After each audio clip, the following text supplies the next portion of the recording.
Hey, what's up? I'm in Gordonsville, Virginia, and pretty much smack dab in the middle of the state, maybe about 20 miles outside of Charlottesville. And I'm at the Exchange Hotel, and yeah, it's also a Civil War museum, Civil War medical museum, and it's also supposedly haunted. And yeah, so I'm gonna go in and check this place out. Pretty good lighting right now. I think I'll get some pictures first.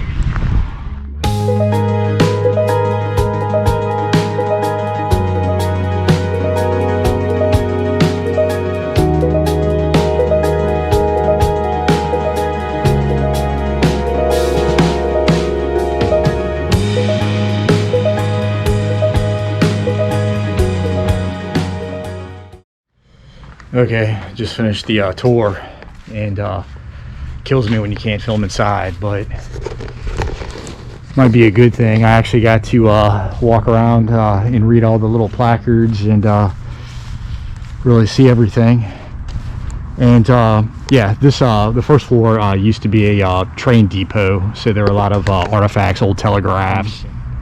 The second floor had a lot of the hospital equipment. And third floor were a lot of Civil War memorabilia. If you're a Civil War buff, you would have loved it in there. And also one of the rooms was dedicated to when this place was actually a school for black children right after the Civil War. So yeah, that's what's in there. And this is the old kitchen. You can't go inside right now, it's being remodeled. And over here is the train depot that's being remodeled as well. And yeah, these railroad tracks up here, the Central Virginia Railway. And so this place, obviously, it was first a tavern in the 1840s, and eventually burned down. I want to say 1859. Yeah, 1859. 1960, it was rebuilt as a hotel. And then 2 years later, of course, the Civil War broke out. So from 1862 to 1865, it was a Civil War. And one of only 52 or 53, they called them receiving. Did I say hotel? I meant hospital. Oh yeah, hospital. And this is one of, I believe it was 53 receiving hospitals in the South that wasn't burned down. And yeah, over 70,000 people were treated here, and in one particular month, 6,000 patients arrived, and patients were brought in via the railway from, let's see, the Battle of Wilderness, Chancellorsville, Brandy Station. And if you could picture this place back at the time, there would have been tents set up everywhere.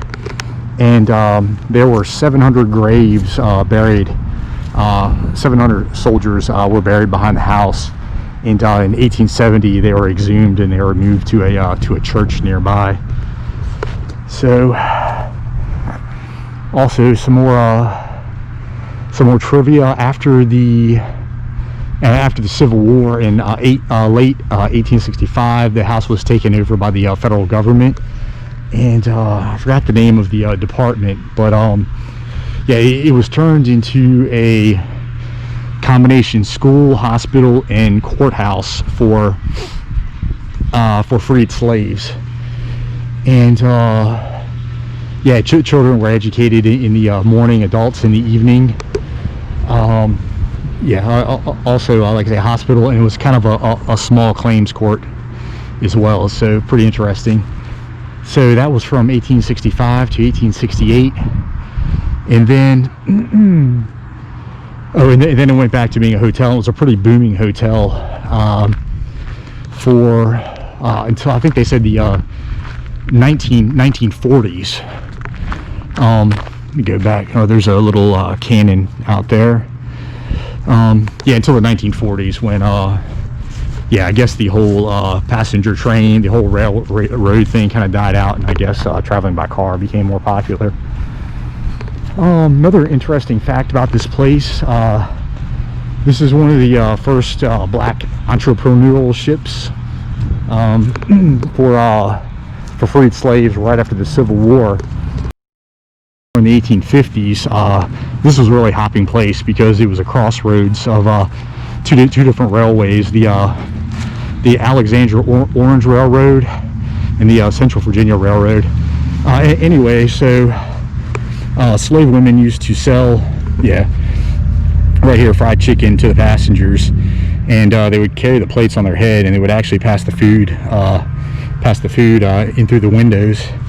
And then after the Civil War, they went into business, and they were called the chicken vendors was their name, and their job, they were waiter carriers is what it says. So, and then Gordonsville is also now known as the fried chicken capital of the world. So, and so off the top of my head, those are the things I know about this place.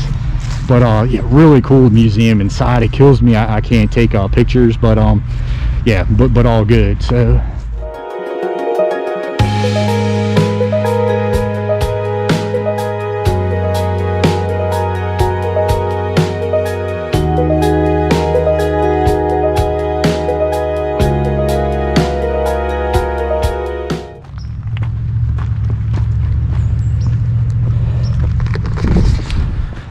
all right, going to be a short video, so I figured I'd take a little walk down the tracks.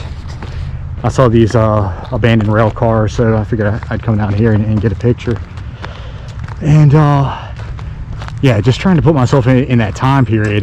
Just to imagine being a 17-year-old boy shot in the arm, being brought by train to this depot, and then eventually into that house, and boy, having your arm straight amputated. I mean, that was pretty much the cure for everything back then. Of course, they didn't know about bacteria and all that. All that they had learned is the quicker you get that thing severed, the more likely of a chance to live you have.